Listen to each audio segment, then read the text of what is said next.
Hello, everyone, and welcome to the farm. Today I'm joined by Christopher Knowles and Stephen Snider.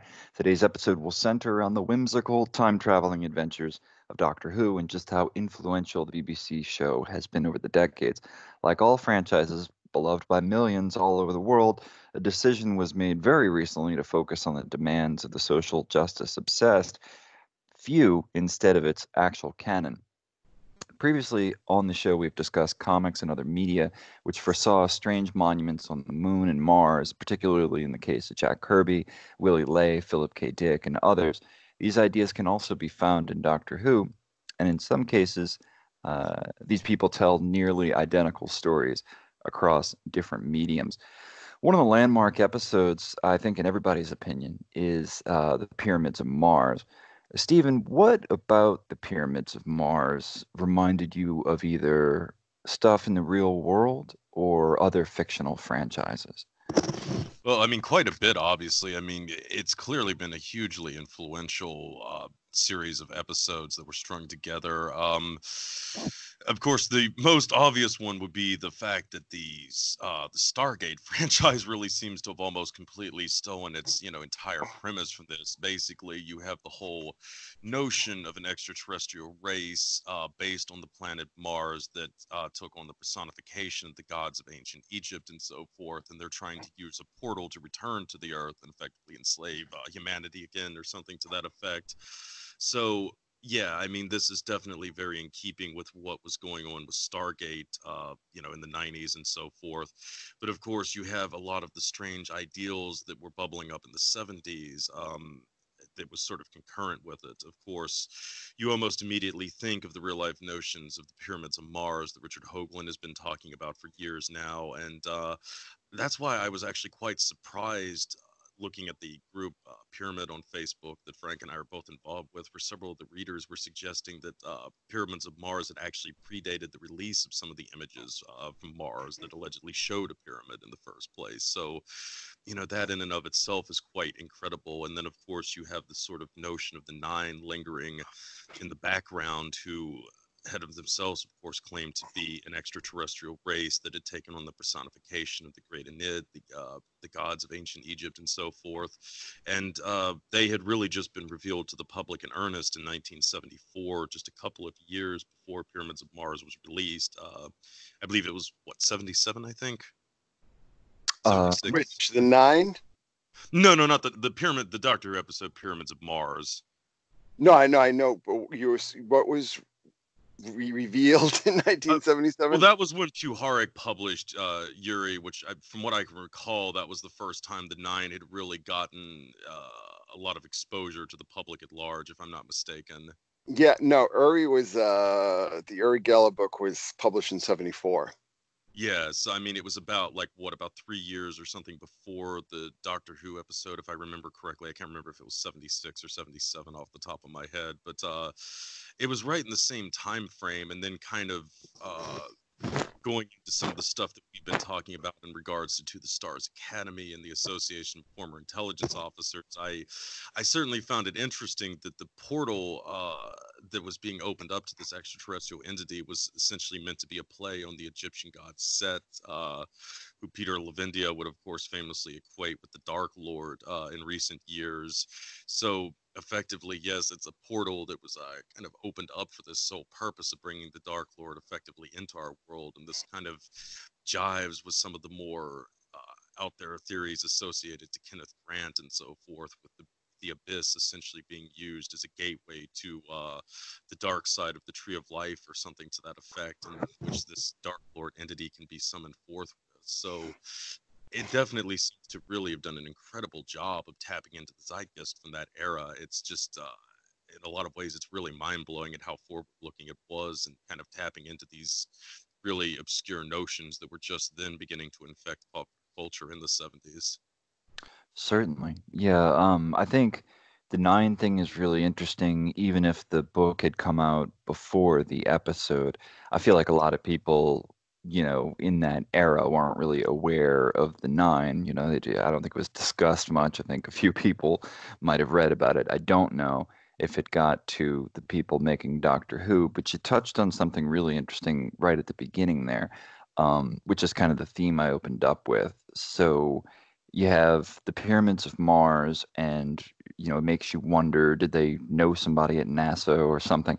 If they got that information before the images were made public, there's a similar Jack Kirby connection in him sort of prophesying these things and having some sort of connection to someone at NASA, but we haven't really been able to tie down what information would have been exchanged or if some of Jack Kirby's ideas came from that. And then you have this idea, again, going back to Richard Hoagland, who's found that Willie Lay's fiction, Tom Corbett, and the Viewmaster slides that were made for the Viewmaster version of Tom Corbett have all kind of tetrahedral crystals and pyramids and the face on Mars and everything else. And of course, Willie Lay was Werner von Braun's great friend, and von Braun, on his deathbed, of course, came up with the false flag alien invasion idea, which is the actual plot of the aliens of London. Hold on, let me get the exact name of yeah, Aliens of London. It's also called World War III, which is relevant to today in some ways, I suppose. But I just thought that was a weird connection. I mean, they have, they totally like make aliens out of some weird genetic hybrids and crash it into the London Bridge. It's the classic tale in all the cartoons I always bring up about the government, falsifying an alien invasion to justify more control or something like that.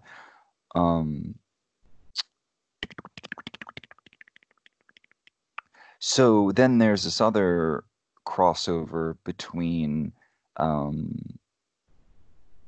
lot of ideas that Philip K. Dick had, and one of those comes to light in the sequel to the episode Extremis. So I guess I should start with Extremis connects ideas about the Anunnaki, even showing a lot of visuals, and the narrative is very close to the way the Anunnaki is explained in Iron Sky 2. Extremis also has pyramids in it, the Pentagon and CERN.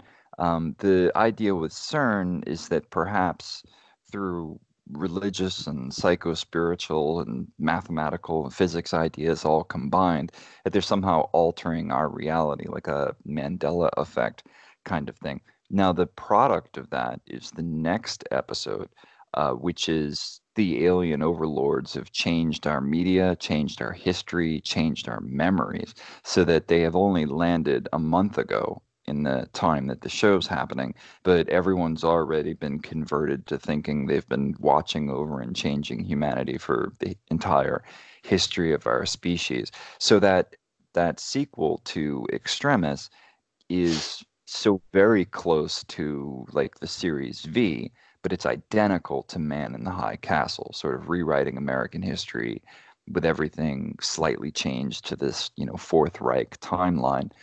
The sequel to Extremis, it's just the alien Anunnaki timeline or whatever, but they're referred to as monks. They're these like dead zombie-esque monks, which is strange because they hang out in this pyramid, do all their business from this one pyramid where the world's militaries meet up with them. And then there's an episode of Spider Spider Woman, where the pyramids are flying around and they contain like these alien mummies or whatever. There's even a line from the episode, they're trying to turn everyone into spaced out mummies, which is sort of very similar to this idea of the monks using dead human vessels or whatever and trying to convert everyone or mind control everyone into being their zombies, mummies. It has a very similar visual in both shows. Well, the other thing to me that was really interesting about Extremis too is it really kind of goes into the whole, simulation theory and what have you too. Effectively, at the end of this particular episode, you find out that the monks had essentially created an alternative universe digitally effectively, then they had filled it with exact recreations of everybody on Earth or affiliated with Earth, including the Doctor himself. And it's only kind of at the end, they kind of discover this weird room where they have the projectors that are going out to different focal points in the Earth, such as the CERN facility and the Pentagon and the Vatican and so forth. Of course, the text that sort of alerts these characters to the fact that they are living in a simulation is found in the Vatican itself, in the kind of a library of forbidden books and so forth. Essentially, everybody who's read this text has ultimately committed suicide because they essentially realize that they're not real and it's a form of escape from this world. So there's definitely a very strong hint of Gnosticism into this stew that was kind of thrown in as well, in addition to a lot of the theories that have become so prevalent in Silicon Valley with simulation. And that read the text that offed themselves, yes, actually absolutely. thinking that they're going to this better place, which is hell, as it's referred to, or the loosely translated as the underworld. Exactly. So, I mean, you have this whole kind of demiurgic kind of notion affiliated with the monks as well from this initial episode, and maybe it's a little disappointing, at least to me, that they didn't go into that more in the latter two that were connected to a pyramid at the end of the world, and whatever the third part was called. But certainly, Extremis definitely seems to tap into a lot of tropes that we've talked about in this show before, and some of the ones that have become really prevalent in general in the broader popular culture in recent years. And it's not the only time that we learn that the TARDIS has sort of a universal connection to the Pentagon, the pyramids, and the CERN facility. It's not the only episode where the Doctor has kind of a quicker route to those places because it's already kind of connected to the ley lines of those very important places. And then when they're realizing that the doors in the TARDIS either go to the Pentagon or CERN, etc. That's kind of the same setting that they realize their world is a simulation. I just thought that was absolutely brilliant to fit all that in there, with the apocryphal text and the Vatican and everything else. Absolutely. So there's this other episode, The God Complex, which is, I think a lot of sync people would really enjoy it. It's sort of a whole episode based off the Overlook Hotel, or at least the mischievous nature of room 37, and each room containing someone's worst nightmare. But I think they play with The Shining a lot in that episode. Does anybody have anything interesting they found about that one, or did anyone watch that one?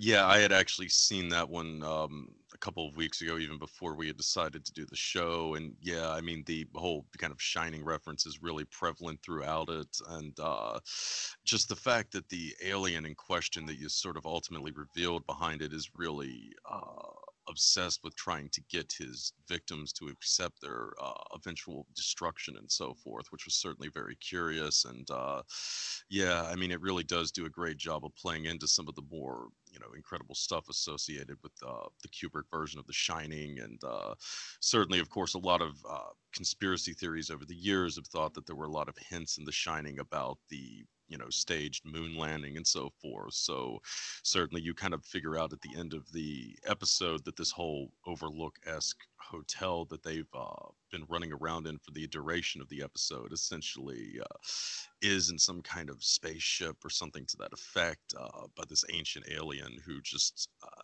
he's, I think, the last one of his kind and so forth, and is effectively dying, or at least the Doctor convinces him that it's finally time to give up the ghost, so to speak. But yeah, I mean, it's definitely quite a heavy amount of syncs and various points in it. And then, of course, you see the references to a lot of the villains that appeared in the new series, some of the more noteworthy ones, especially the Weeping Angels as well.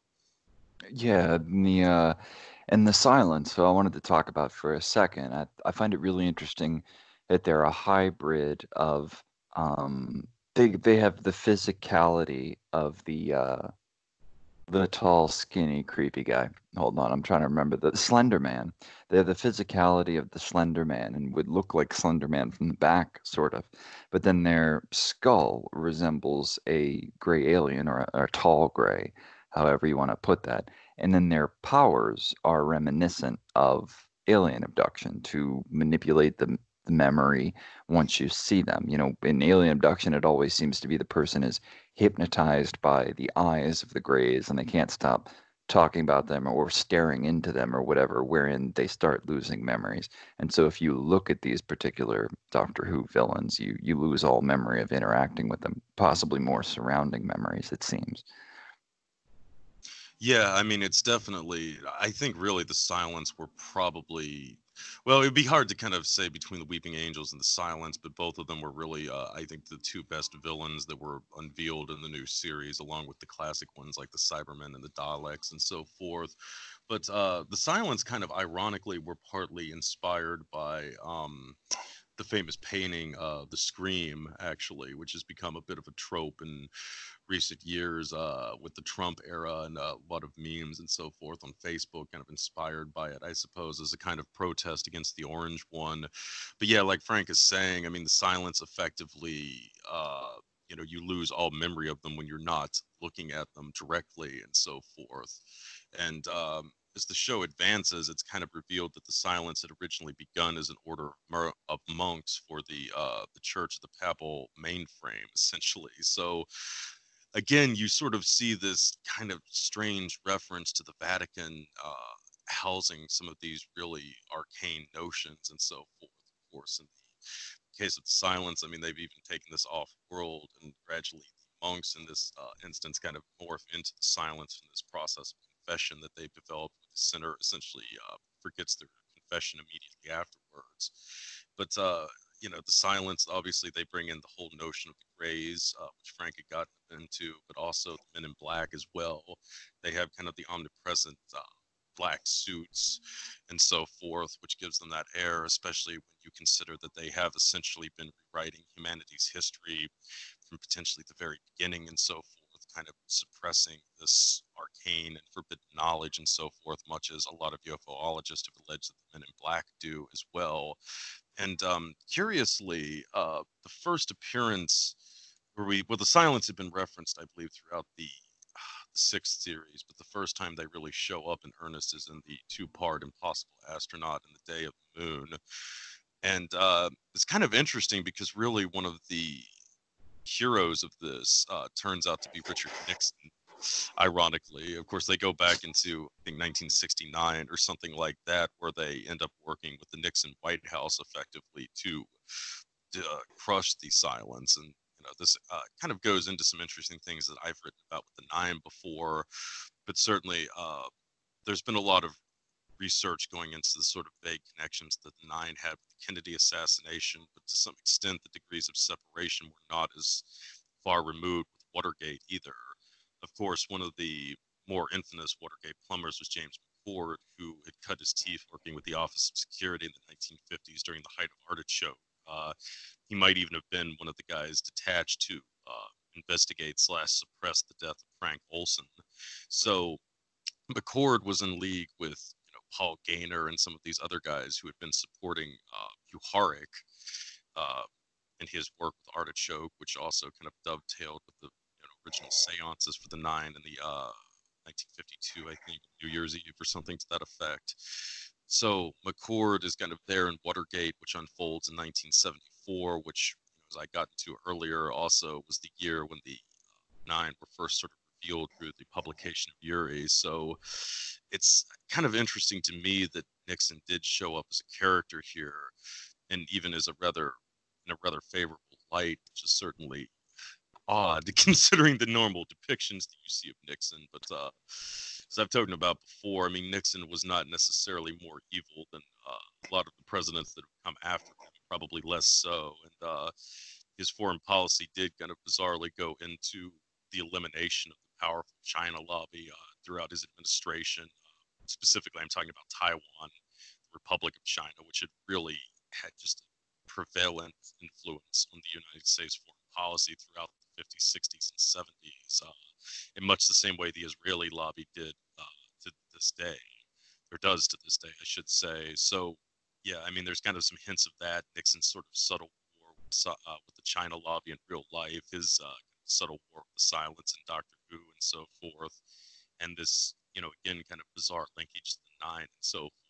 And curiously, if I remember correctly, in the books that Mark Frost wrote, regards to the new Twin Peaks series that had just come out a couple of years ago, Nixon also kind of appeared prevalently in that as well, kind of working against these sinister forces. So, yeah, it's kind of interesting the image makeover that Nixon has kind of gotten in some of these really curious science fiction and other types of series in recent years. Yeah, it almost seems like with Doctor Who, a lot of depictions of American military and politicians or whatever are just to show them in a positive light, in the sense that if we were ever invaded by something off-world, we'd all forget our problems and come together and do the right thing. It's almost like there's no time to focus on maybe their real-world faults or what they were involved because there's just sort of an overarching narrative to show everyone coming together for the greater good. Well, yeah, I mean, Doctor Who's definitely always been, knee deep in a lot of this kind of globalist propaganda. I mean, I guess the first time I'm not 100% sure because I'm not uber familiar with the extent of all of the original series, but from what I can recall, one of the earliest was with one of the Cybermen episodes with the second Doctor. But effectively, it was the first time we saw units, the United Nations intelligence, something like that. But it was basically this global force that the UN had assembled to counter the Cybermen and these other, kind of extraterrestrial threats and so forth. And unit, of course, would continue to appear throughout, both the original run of Doctor Who and the new series as well, especially in the form of the Brigadier, one of the more reoccurring companions the Doctor had over the years. So certainly, I mean, this has been present in the Doctor Who series going back to at least the late 60s. Yeah, and in Extremis we see the U.S., China, and Russia all send a military representative, or a general rather, to kind of decide how to save the world. It seems that those are the overarching powers, if something like that were to happen. And so it's the three military leaders with the doctor trying to figure out what to do about the monks or CERN or any aspect of that. I thought it was really interesting how CERN was depicted as not only able to cause the Mandela effect or ripples in our reality or whatever, but also sort of quirky, out of the box. It just reminded me of that video that CERN released with all the dancing and the singing and so forth. It seemed like that was almost made by the Doctor Who, directors or writers or whatever who did Extremis. Oh, hopefully it was in a more, like I said, with CERN, you could really debate whether or not it would be optimistic circumstances or not. But the kind of partying and Extremis, I believe, is shortly before the members of CERN were about to blow themselves up collectively to escape the simulation. Right, right, yeah. Um, is there any other episodes off the top of either of you guys' heads that you wanted to discuss? You want to take that one, Chris? Well, I wanted to just go back and do pyramids of Mars because I think there's a lot more meat on that bone. Oh yeah. You know, Stephen had mentioned that the Stargate franchise, this enormous franchise, I believe they're working on a new movie at present or a new series. I'm not exactly sure. I've heard both, but it really comes out of a very interesting time when this, as Stephen mentioned, that a lot of this stuff was really circulating. But I think there are some interesting connections that we shouldn't overlook, and one of which was the fact that at that point in time, so we're talking like mid 70s, I don't believe that the Viking photos with Cydonia and so on were released until the following year. I mean, they were taken in 76, but I don't think they were released until much later. But I believe at this point in time, the 9 operation had sort of shifted from Puharich, who was sort of flaking out and kind of, it seemed like he was on the outs at that point in time. Do you remember when the fire at the turkey farm was in Ossining? Does either of you guys remember that, when his estate was basically torched and burned to the ground? Yeah, I remember. I It, think it was around like 75, 76. Yeah, roughly speaking. yeah, yeah, and I know that Uri Geller had the Geller Kids operation there before that, prior to the fire.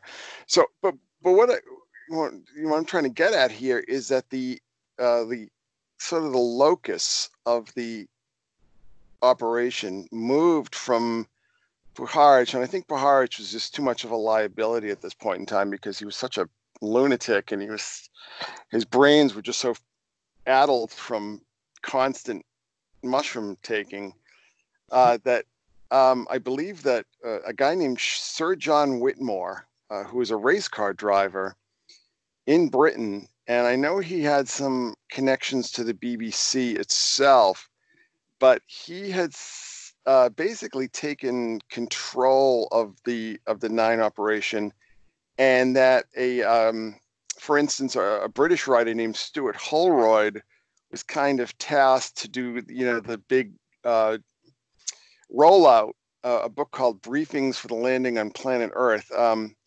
Around that time, there was a celebrity psychic named Gene Dixon who had said that, that UFOs were going to land on Mars in 1977. And there's a very fascinating documentary that William Shatner had gotten involved with. It was actually German made, and then it was overdubbed, with American content. And I believe it's Mysteries of the Gods. I'm not exactly sure on the title, but so there's a lot of this stuff going on. You had the Chariots of the Gods stuff still very much in circulation. There were sort of a series of documentaries with Rod Serling that were expanding on the von Daniken information, and that eventually evolved into In Search Of with Leonard Nimoy. But that was all the same group, and that were all the same producers. It started off with, I believe it was called In Search of Ancient Astronauts, was the original documentary. So you had a lot of this stuff at the time. There was a documentary with, again, with Serling. I know Jacques Vallée was in it, Burgess Meredith, some very interesting people from the Blue Book operation that were involved in that.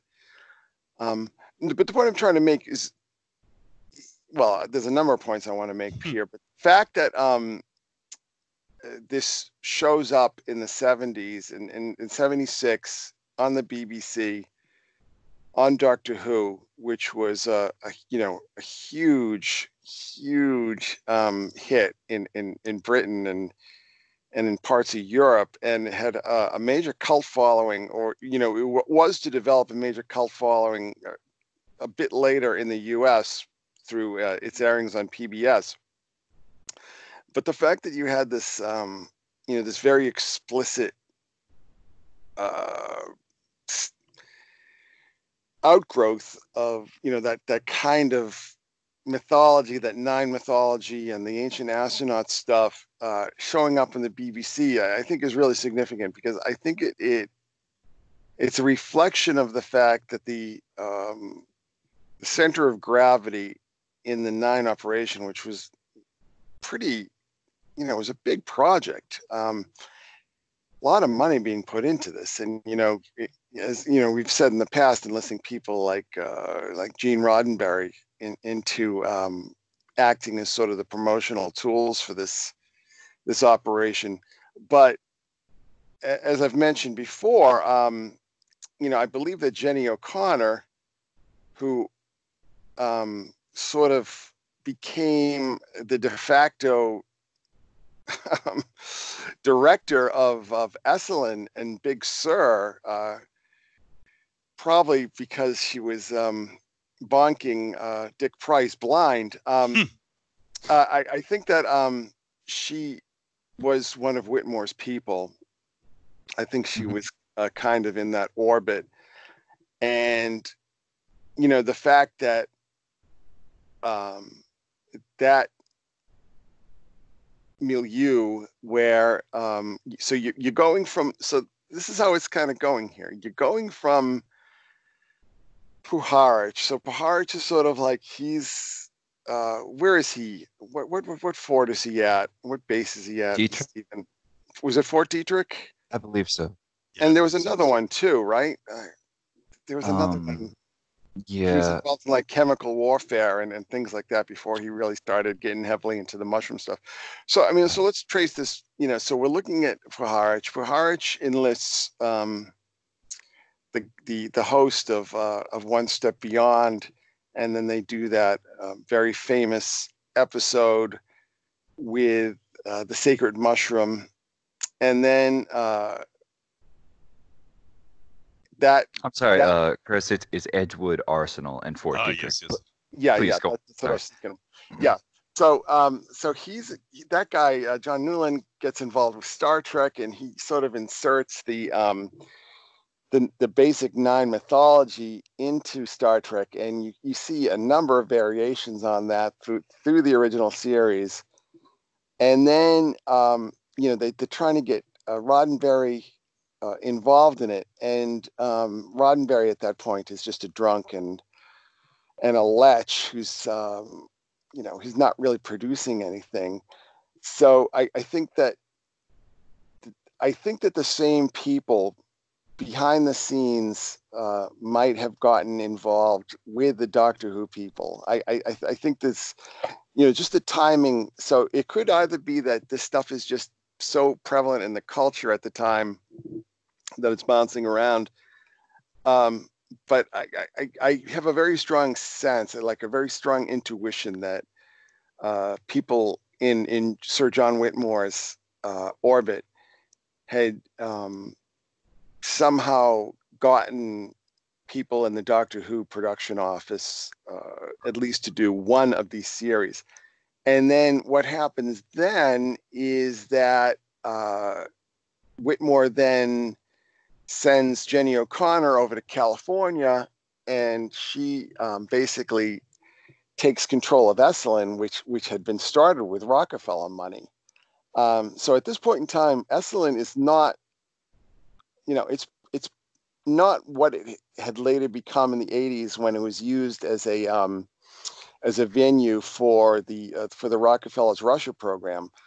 And it's not what it was in the 60s when it was like the hip, hot place. I mean, this is a point in time when Esalen is kind of in a fallow period. So you could have this very strange seductress take charge of this, through her Svengali-like hold on Dick Price, because at that point in time, Michael Murphy was not really involved. He was living in San Francisco and sort of running a branch office, an Esalen branch office in San Francisco proper. But so there's a very interesting thing happening here, because at that point in time, concurrent with that, we have production begin on the Star Trek, the motion picture, which, starts to feed in a lot of these ideas. Roddenberry's, produces that, and, basically gets fired because cost overruns and just basically overall incompetence. And Harv Bennett, who I think produced the $6 Million Man, shows like that. I mean, he's given reins to the Star Trek movie franchise, but in turn, as sort of a consolation prize, Roddenberry is given stewardship of the Next Generation, the relaunch, the syndicated TV relaunch, and that's got 9 ideas. It's just baked in from the pilot, and I think it's also got Esalen ideas baked into it, because Esalen was known for, the encounter groups. That was like their big calling card in the 60s. And of course, the pilot of Next Generation is called Encounter at Farpoint. And Farpoint is basically very much sort of like an Esalen type operation. So, so Esalen and the 9 and all these kind of ideas are really baked into Star Trek: The Next Generation, and and of course, I mean, throughout the entire Star Trek franchise, and even up to this day, I mean, there are definitely kind of 9 ideas that were baked into sort of different plot lines in Star Trek Discovery. So, I mean, you can't really talk about Star Trek without talking about the 9, and you can't talk about the 9 without talking about this access of intelligence interests. Andrew Paharich, very famous CIA MK Ultra operative, and then this interesting shift of the program over to Britain, and concurrently with this shift, again we have this series on Doctor Who. But I think that Doctor Who is a very interesting phenomenon because it's not. One of the reasons why I've never been really into the whole second wave of the second generation, the next generation of Doctor Who, is because to me the charm of Doctor Who was it's very theatrical like character, that it was done shot on sound stages, mostly interiors, on a much lower budget, much more limited budget, and the because of the lack of budget and special effects and so on and so forth. I mean, you really had to focus on the writing and the stories. And, I think that the stories are much more interesting in the original incarnation than what they had later become. When you can spend a lot of money, you can take a lot of shortcuts. And I think you also had a much better generation of writers, guys who had been cut their teeth on radio drama. Absolutely. I mean, probably theater. Go ahead, Stephen.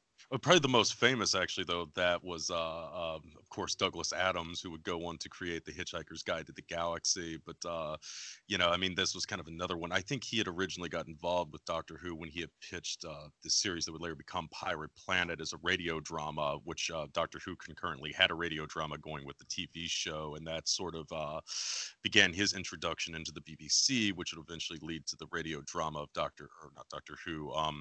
Hitchhiker's Guide to the Galaxy, which, later was adapted into quite an excellent BBC series in the early 80s, which again, like Chris is saying, they didn't have all the special effects and what have you. So, I mean, they had to really just compensate with just really great storylines and so forth. And as with the Doctor Who franchise, I mean, there's also these kind of, esoteric hints and hitchhikers like the number 42, obviously, and so forth. So, yeah, I mean, this is definitely was really the bread and butter in this era was the writing, as Chris is saying. Well, another person that we should bring up in relation to Doctor Who and this whole world, this whole orbit of occult and intelligence interests is Henry Lincoln.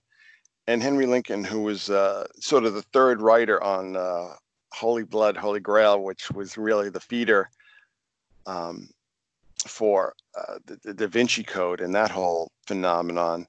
But Henry Lincoln had done a few series with the Second Doctor. Oh, really? Yeah, what I call the Mo Doctor, because he looked like Mo from the Three Stooges. Troughton. So he had written 3 separate storylines for that as well, and he'd also done a movie that a very interesting movie in my. Oh, he had also let's see here. I'm just looking him up. Okay, so he'd done the Doctor Who series. Oh, but he'd also co-written a very, very interesting movie called Curse of the Crimson Altar, which, boy, if you haven't seen that, and you talk about a lot of these kind of themes, I cannot, anybody who's listening to this, if you haven't seen Curse of the Crimson Altar, just go watch it now. I mean, you can probably find it pretty easily on YouTube or whatever. I think it's, the copyright is even expired. I think it's in the public domain. But it was actually Boris Karloff's last picture, and Christopher Lee's in it. But it really, you'll see a lot of themes and motifs from alien abduction lore, and actually Mike Cleland who's your go-to man on anything to do with that subject, had he'd written sort of a post for me on my old blog, the Solar Satellite, about all the abduction tropes in this film. So there are these interesting personages behind the scenes that people should really pay attention to, that are very fascinating and somewhat anomalous personages to be showing up and sort of speeding along this interesting connection between intelligence and pop culture and the occult, as well, because one of the things that I would argue and have been arguing is that MK Ultra was in no way scientific, and it was entirely a cult. Particularly like Ewan Cameron's methodologies, are very old and predate anything we know about modern science, and are entirely based in occult initiation rites. So. Absolutely. Certainly, And yeah. if I could go back to Puharich a little bit and the Nine and the British angle, which, this is really a compelling one as well. But even going back to his original forays into ESP and so forth, which kind of climaxed with the seances with the Nine, I believe, on New Year's Eve of 1952. Uh, the foundation that he was working for at the time was known as the Round Table Foundation, if I remember correctly. And of course, that brings to mind the infamous Round Table group, or the Round Table movement that Carol Quigley described in Tragedy and Hope, and much more in depth than the Anglo-American Establishment, which is also the really subversive book that Quigley published, for anybody curious on that. If you really want to get a good insight into the Anglo-American Establishment, that's the one you want. And naturally, it's almost unreadable from how dry Quigley's prose is to boot. But trying to get back to topic, though. And within this roundtable foundation that was sponsoring Puharich's research, one of the biggest benefactors was Ava Astor, who was a scion of the fabulously powerful Anglo-American Astor dynasty. I believe Puharich was probably having an affair with her or something to that effect, which probably partly explained her largesse to the foundation. Now, Alice was a part of the American branch of the Astor family, and her brother was a gentleman named Vincent Astor. And Vincent was extremely powerful. He effectively had been running an informal intelligence service in the United States in the interwar years that was very closely entwined with British intelligence. Specifically, his contact was a man named Sir William Wiseman, who had been essentially the head of all British intelligence in North America during the First World War. After the war, that particular war had come to a conclusion, he had taken a job, I believe, with Cohen and Loeb, or one of the big banking houses, and effectively had been running this informal intelligence network that was comprised of these various gentlemen's clubs in the United States and the UK at the time. So, I mean, Alice kind of grew up in the background of all this, with this really extensive connections to British intelligence that her brother was managing on her on behalf of them and so forth in the United States. And of course, Astor was the guy who really got the ball rolling on setting up, the first really formal, all-encompassing U.S. intelligence service that we had here, the Office of Strategic Service. William Donovan was almost surely brought into this orbit by Vincent Astor, and Donovan was set up with the legendary Sir William Stevenson, who pretty much is the guy who did create the OSS for all sakes and purposes. But so, yeah, getting back to Puharich, though, you have this, presence of the Astor family looming in the background, who were extremely close to the British establishment and who are sponsoring all of this research. And then, as Chris is kind of getting to, with Sir John Whitmore, I mean, in addition to being a race car driver, I mean, Whitmore was, very much within the British establishment. He had been educated at Eton College, which within the UK you have the expression in Old Etonian, and that's pretty much in reference to this. Almost all of the major leaders for just centuries now have been educated at Eton College. From there, he went into the Sandhurst Royal Military Academy, which is another big one for grooming officers in the British military and so forth. So, I mean, this was a guy who was just absolutely plugged into the pinnacle of British establishment. I mean, it's often emphasized that he had been a race car driver, but I mean, this guy had grown up in a very well connected family with a lot of ties to military and probably the intelligence community as well. And like Chris is saying, this is a very interesting time in terms of a lot of this, arcane research that was going on with MK Ultra and Artichoke and Often and whatnot. A lot of this stuff would start to be exposed in the mid 70s, around the time that we're talking about with Pyramids of Mars coming out. But the writing had already been on the wall for the CIA for several years ahead of time. And, going into how far we went to with the conspiracy theories about Watergate, they might have even realized when this, whole operation was initiated that this would be a potential fallout. And obviously, I mean, this research didn't just disappear, even though it was drummed out of official channels in the CIA. I mean, no doubt a lot of it did go into the deep private, but a decent amount of it was also outsourced to quote unquote friendly countries in this era. Of course, you see this in the Southern Cone in South America, especially with Argentina and Chile in this time frame. South Africa, apartheid South Africa was another one that really seems to have picked up the slack with a lot of this stuff in the late 70s, the early 80s. I mean, really, you can almost see the manifestation of full-blown super soldiers with the 32nd Battalion, which later became the infamous mercenary firm Executive Outcomes. And Israel was also a big player in this, but at the forefront was the UK. The UK really seems to have taken over directly, doing a lot of the dirty work for the United States. And it's not just in terms of these, projects which Chris was talking about. I mean, it also went into the arms trafficking, the drug trafficking, and just, providing mercenaries and forces for going over the world and, securing Anglo-American interests that during the late 70s, early 80s, it was really difficult for the CIA to directly do. So this is very much in keeping with a lot of these projects being transferred over to the UK. And it certainly seems like concurrent with this, Doctor Who really emerged as a major pop culture phenomenon, and also one that was just, absolutely knee deep in the zeitgeist of, ancient aliens and so forth that was beginning to emerge in the mid 70s. And in a sense, I mean, it could almost be seen as the British equivalent of Star Trek in terms of introducing a lot of these tropes to the populace at large.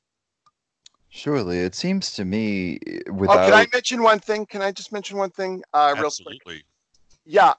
So Henry Lincoln, who we just discussed, as far as Doctor Who and Holy Blood, Holy Grail, and the Da Vinci Code, and then this other film that everybody needs to see. He was basically the writer on the Doctor Who series serial. I mean, however they It's a refer series. to it It's a as. series. Yeah. So the Web of Fear, the storyline was called, where we first see Unit. So, Okay. so, So there and you that's where we go. see, Colonel Lethbridge Stewart, Yeah. that very plummy chap, very memorable character who sort of became almost a co-star, and then of course, the whole idea of Unit really becomes front and center with the third Doctor, John Pertwee. Very much, that's the focus is the Doctor Who being sort of like this James Bond character. It's a remarkably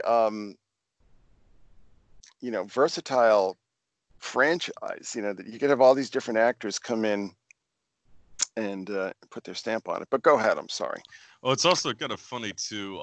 The companion for this whole era here was a guy named Fraser Hines, who was played by an actor, Jamie McCrimmon, and the chick who came up with Outlander was a huge fan of this era of Doctor Who, and that actually led to the creation of Jamie Fraser in Outlander, who was essentially a relation of Lord Lovett's. In fact, he actually took over a lot of the real life exploits of Lord Lovett in the Outlander franchise too, to boot. So, yeah, I mean, Chris and I have always kind of talked about, you always find these bizarre syncs with the Fraser dynasty in some way or other as well. So, yeah, it's just, and then also, I mean, with the whole thing with Lincoln too, I mean, his involvement with Holy Blood, Holy Grail really shows that he was also a major factor in contributing this whole notion of the, Christ bloodlines, the Jesus bloodlines and whatnot, which really seems to have been a major bid to try to reintroduce this notion of aristocracy, of divine bloodlines and so forth in the 1980s, at a time when it was really thought that we had finally moved beyond this insanity. So, I mean, that's another major factor. And the great Jeffrey Gills. Go ahead, Chris. No, I was just going to say that, I just wanted to just elucidate that a bit more. I mean, a lot of the ideas in Holy Blood and Holy Grail, and this whole idea of the Merovingians and the Priory of Sion and everything. I mean, this really came from European post-war fascism. That you can't really separate the two, especially French traditionalism and sort of fringe Catholic post-war fascism, and it's fascinating to me that it was so mainstreamed through these books. Yeah, and I mean, then of course, in more recent years, I mean, it's kind of been expanded upon with the alien DNA concepts being mixed into it as well. But and I mean, the thing with Holy Blood, Holy Grail, the great Jeffrey Gilson has written a bit about that, and his excellent work, Maggie's Hammer, which is a very scholarly account of the arms trafficking that really ravaged the UK in the 1980s and beyond. And Gilson was in a position to know. I mean, he had known several of the figures, deep in this type of stuff. Specifically, a lot of the special operators, the SAS men and what have you, that were really tasked with carrying out these duties. And he insisted, from what he had been told, from at least one noteworthy SAS man who had been kind of a source, that they took this stuff with Holy Blood, Holy Grail very, very seriously. And it kind of went into this whole just notion of the chivalric orders protecting these types of legacies and so forth, and just the proliferation you see of these different orders of knighthood, be it the Knights of Malta, the Knights of St. John, the Knights of Lazarus, and so on and so forth. And, of course, this all ties in as well with what I was kind of getting at earlier, these, private military firms that had really been pioneered, at least by the British in the modern era, with the corporate structure and so forth. All this stuff had been outsourced, or first it had been outsourced from the U.S. to the U.K., and then they took it further into the deep private with these former SAS men. And there certainly seems to have been a belief in all this insanity with Holy Blood, Holy Grail, which was essentially cooked up by a writer on the Doctor Who franchise. So yeah, it's a very strange web of connections, to put it mildly. Well, I really recommend that people, if they're interested in the Doctor Who franchise and haven't ventured, past the modern incarnation, to start at the beginning. The first Doctor, the early episodes are much different in tone. You didn't have that kind of happy-go-lucky, sardonic flavor to it. It was very dark, and the Doctor was very much a sinister character in his earliest incarnations, played by William Hartnell, who was an actor who, for whom I have a tremendous amount of affection, but was constantly flubbing his lines. It became sort of a joke, almost like a drinking game among Doctor Who fans. But I had first seen the first story, the first Hartnell story arc ever. My wife and I had gone to Dragon Con down in Atlanta, I think in 2007. And, it was late and we were all wound up, and we wandered over to one of the hotels, and they were showing a lot of British sci-fi, stuff in this viewing room. And then they had showed the first Doctor Who episode ever with Hartnell, and I didn't even know what the hell I was watching. I was like, whoa, what's this? I mean, it was really dark, and the Doctor is very much an angry and sinister character, and it's very interesting to watch because you see how this idea evolved. But again, we know about Lincoln, and we've talked about the periods of Mars, but I'm sure if you do a little more digging, you're going to find a lot of interesting, maybe MI6 kind of people weaving in and out of this franchise, and certainly a lot of the ideas that that groups like the Nine people, which we're trying to promote, very much part and parcel of the Doctor Who legacy. Well, of course, Yeah, and without this all kind of was produced by the BBC too, and of course at the same time frame. I mean, in the background of all of this is the whole, Jimmy Savile thing that's, playing out in this time frame as well. So, yeah, I mean, there was clearly a lot of sinister things going on with the Beeb in this era and beforehand and beyond as well. And, that's certainly something Chris was saying too. I can attest to really the seriousness of the early Doctor. I haven't seen a lot of the first Doctor, but I mean, definitely looking at the Cybermen episodes from the era of the Second Doctor versus the Cybermen that appear in the 70s and 80s. I mean, the Cybermen in the 60s are just absolutely sinister figures.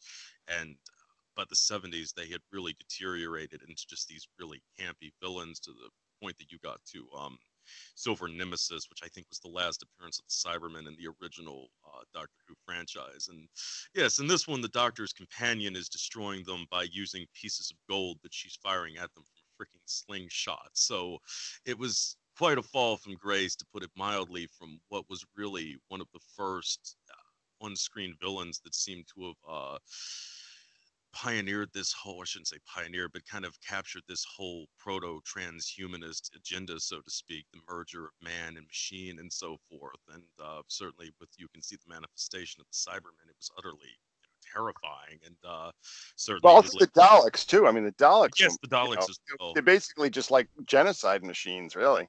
Yes.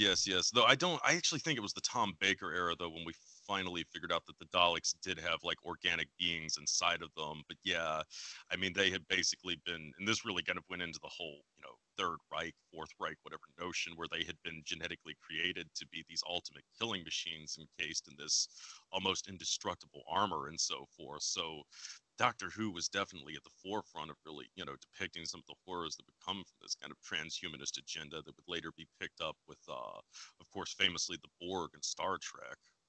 The transhumanist agenda with aliens inside it. It's just, I know you just said that, but it's interesting. I mean, it's important to state that way, Mm-hmm.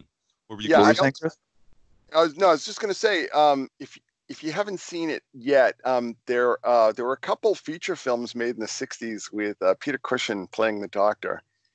And Doctor Who and the Daleks, I believe that's the title, is if you're interested in the franchise, and if you're interested in these sort of backstory and the concepts, I really recommend that film. Again, I mean, it's not something that you could get away with marketing towards kids today. It's definitely a much different tone. Surely, and the first couple of seasons were shot kind of like Lovecraftian horror thriller sort of thing, whereas later and now it moves into just completely intellectual horror with some special effects that may be meant to be scary. But if you look at those first couple of episodes and everything's shot in this very like 80s serial killer kind of way or whatever. Just all of a sudden close up on some monster face, and then somebody's on the ground screaming in agony, and then switch scene. It's rather different now. Another thing that we need to point out is that Doctor Who first premiered the day after the assassination of John F. Kennedy. Yes. That's bizarre. Important thing to point out. So it's interesting that you look at these popular science fiction franchises, and there's such an effort to bleach out any sort of weird or controversial content by the the billion-dollar conglomerates that control them nowadays. But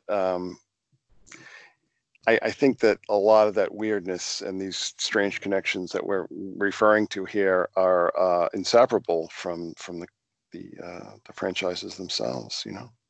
Certainly. I Absolutely. was going to say earlier when we were talking about it, it seems almost like without even looking into the deeper conspiracy or the actual connections between writers and intelligence and so forth, you can almost look at it like the original Doctor Who and Star Trek and Outer Limits were like a kind of template that would later be expanded into, on purpose, expanded into Stargate and countless other um, series and things like that. But I feel like with Outer Limits, Doctor Who, and Star Trek, there's just way too much going on. There's way too much forced into it for there not to be that kind of influence we've been discussing the whole show. Well, absolutely. And I mean, and in some sense too, you also have to kind of wonder, I mean, how much of Doctor Who was itself, I mean, a kind of, in line with some of these behavior modification experiments and what have you we've been talking about. Of course, we were kind of hinting at this earlier, but Doctor Who was a kids show, okay? And despite that, it was extremely violent. In fact, I think it was actually listed as the most violent show in British television by the 1970s.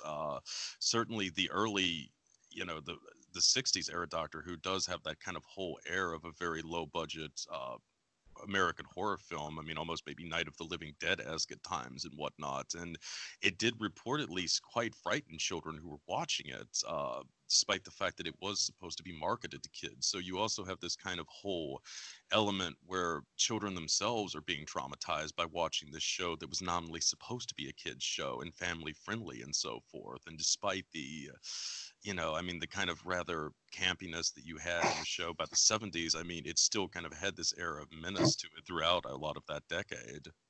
Well, Yeah, and then it's we funny. move right from But that to J. Michael Starsinski and Captain Power as a transhumanist tale of scaring kids all the way up into the early 90s. Starsinski, of course, responsible for all of Babylon 5. I'm sorry, Chris, what were you saying? no, I just wanted to point out, because this is just contingent to what Stephen had just said. Night of the Living Dead had premiered in Chicago during a children's matinee. So back in the 60s, and before, you would have on Saturday mornings, you would have children's matinees. And even when I was a kid, I remember going to these things.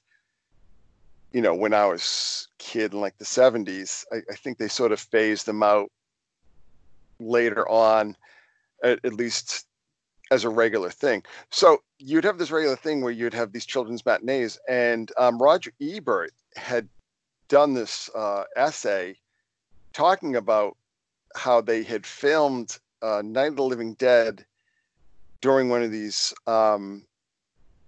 matinees, and that it had just completely traumatized the audience.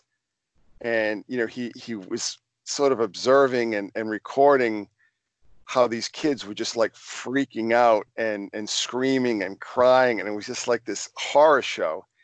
And that to me, given how powerful and intrusive the Chicago censor boards were during the 60s, I have a very difficult time believing that was some sort of oversight or accident. It definitely feels to me like some sort of test.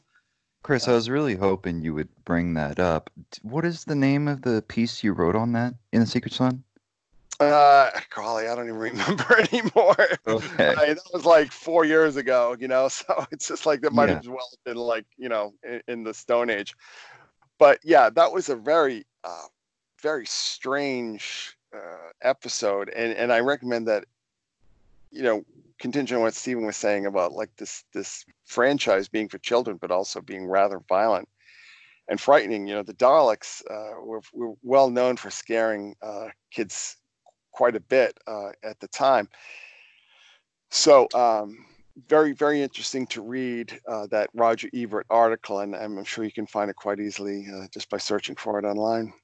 Sure, and yeah, that's all I meant by the Captain Power bit of business. It seems like every time there's a live action show directed at kids, almost entirely, then the censors and the kids, and there's all kind of pushback. But the thing is released, and millions of kids do watch the film or the show, and I have no trouble believing any of this after finding, 80 cartoons that absolutely were marketed to only children and absolutely not only will go above kids' heads, but are either too disturbing, too focused on some intelligence agenda or mind control or whatever, and just seems like a very adult plot meant to have a combination of sort of a traumatization factor, making you vulnerable as an audience, and then feeding you a bunch of information that certainly isn't coming out of someone just saying, "Oh, let me sit down and write a kid's story," and it's all kind of happening at once.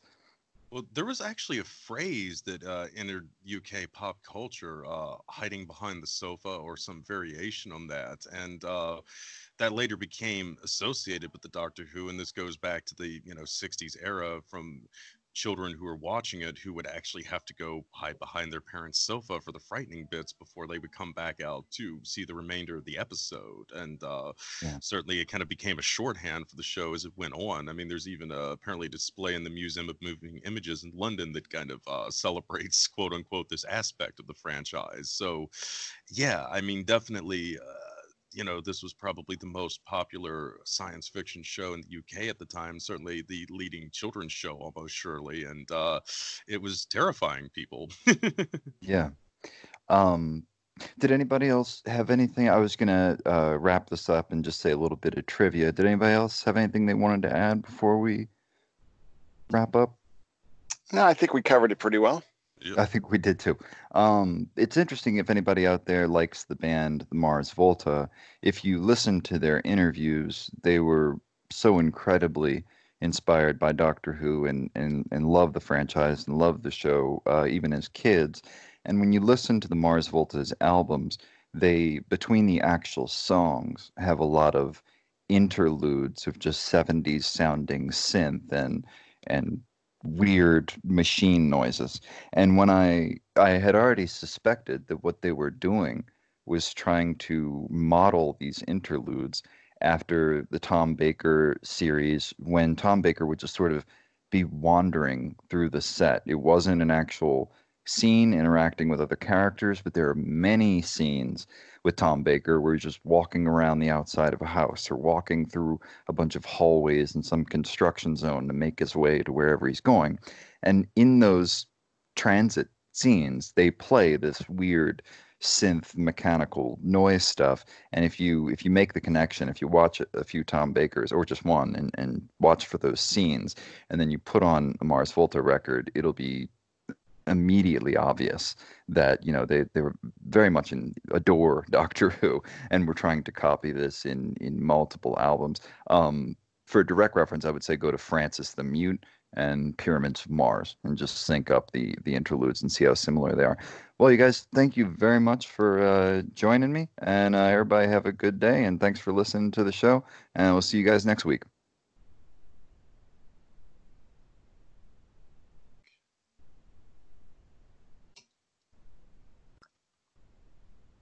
Reset.